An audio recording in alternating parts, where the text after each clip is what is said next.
from the Edwards Plateau, and now this is a pretty big nodule, and typically, you know, this gets into the, you know, kind of circus freak kind of size.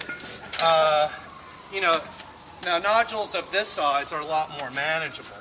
So, you know, back to our whole thing of direct percussion. You know, here's a hammerstone. It's made out of quartzite. You know, that's our metamorphic rock. So I'm going to try to tie in all our terms.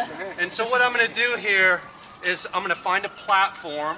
Remember, that's this spot we're going to strike. There. And then, all right, so I'm going to look at the interior of this stone. And so you can see how nice and glassy it is on the inside. But there is a fracture flaw in there that I'll have to work around. If this is going to be my core, remember that piece that we're going to remove other pieces from, then I'm going to have to work around this flaw in the stone. And you see that in the in archaeological sites where, yeah, there's a good piece of stone, but it's slightly flawed, and they work around the flaw sometimes. They're able to work around it, sometimes not. Ends up in failure. So, so let's see if we can remove some usable flakes off this thing. Okay, so here's our flake, there's the platform, there's the bulb of percussion, and it actually has an aurelier. Aurelier is that little flake that comes off just below the platform, and that's part of that whole Hershey cone process. And so I'm going to pass this around. It's, you know, this will all be very hands-on, but that's a good hard hammer flake. And then I'll pass a couple in from that side, and you guys can pass them around. So essentially, I'm setting up my core, and this is a flake that has, sorry to interrupt. No, go ahead. This one has a step termination. So I succeeded in making one of the mistakes I was trying to do. But I was striking into a surface that was kind of flat, maybe slightly concave, and that's good if you want to screw up. Flake scars like convexity. And so this flake came off like this, and instead of coming to a nice edge at the end, it kind of just broke off, it kind of just snapped off. And so that's a step termination on this flake. And you can see how it left kind of that step on the face of the church as well. So I can pass this around as well. Okay. So we'll have multiple flakes getting passed around. So here we have our core, and as you can see, we've already got one removal on our core, another removal here. So so I need to target the mass in this rock to get another usable piece off. So I'm going to take a piece off just to try to adjust that. And here's the interesting thing, just from what little I've done, just for just a couple of minutes. I mean, look how many artifacts, you know, are, you know, experimental artifacts I'm already generating. And this would be pretty typical of the kinds of chipstone flaking debris or debitage that you would find at a quarry. There's a lot of cortex on these things. They're hard hammer production. So, you know, well, a lot of times what you see, the behavior is, you know, they'll go to the quarry area, they'll find the raw material laying around, and then there's the whole selection process. They're going in, they're looking at the stone, they're saying, that's a good piece. Well, they're not going to just, like, you know, grab a bunch of this stuff and haul back 50 pounds of rock, you know. No, what they're going to do is they're going to make a bunch of flake blanks, and they're going to make a bunch of bifacial blanks, and we'll get into that terminology later. A biface is just a fancy word for a piece that's chipped on two sides, right, for those of you that are getting up to speed. And so they'll blank those things out, and by doing so, you know, they're selecting out for quality, they're looking for flaws in the stone, and then they can take those materials and transport them to a secondary location. You know, maybe their residential camp or wherever.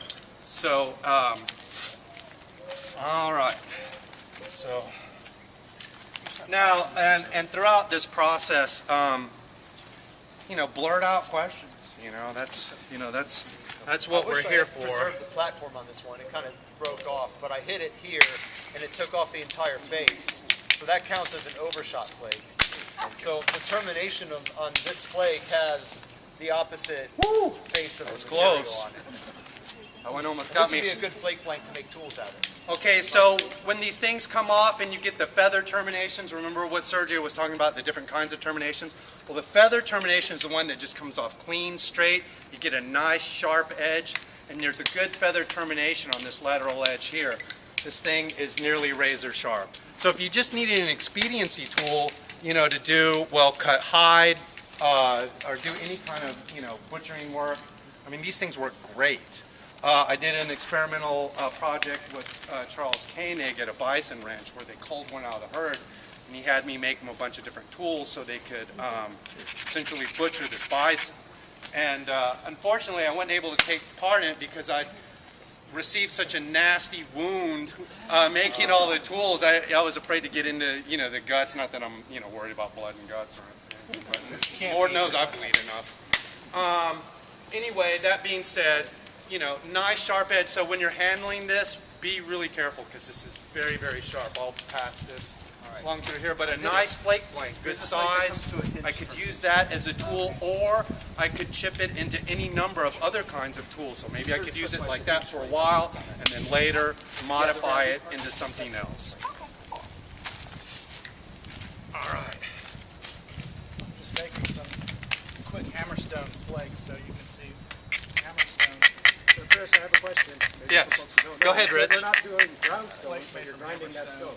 That's right. And so we're talking about, yeah, that's right. We're not doing ground stone, but we're grinding the stone, you know. But, you know, no, and so, yeah, so I guess, you know, if I could kind of modify, you know, why am I grinding this edge?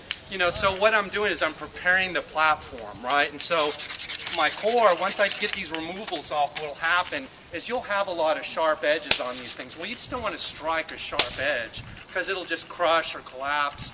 And so by preparing the platform, by shaping the platform, platform preparation, right? By shaping the platform to the desired shape and that I need, I can get a more viable flake to come off. I can modify the edge angle of my platform.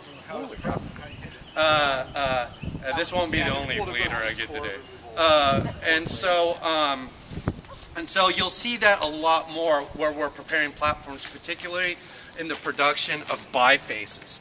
You know, in these fancier tools. You know, there's a lot of care that's taken in preparing the platforms before you remove the thinning flakes on these. So you guys will get to see that process. That'll be in the second demo. I got a question. Sure, Jay. Has anybody found any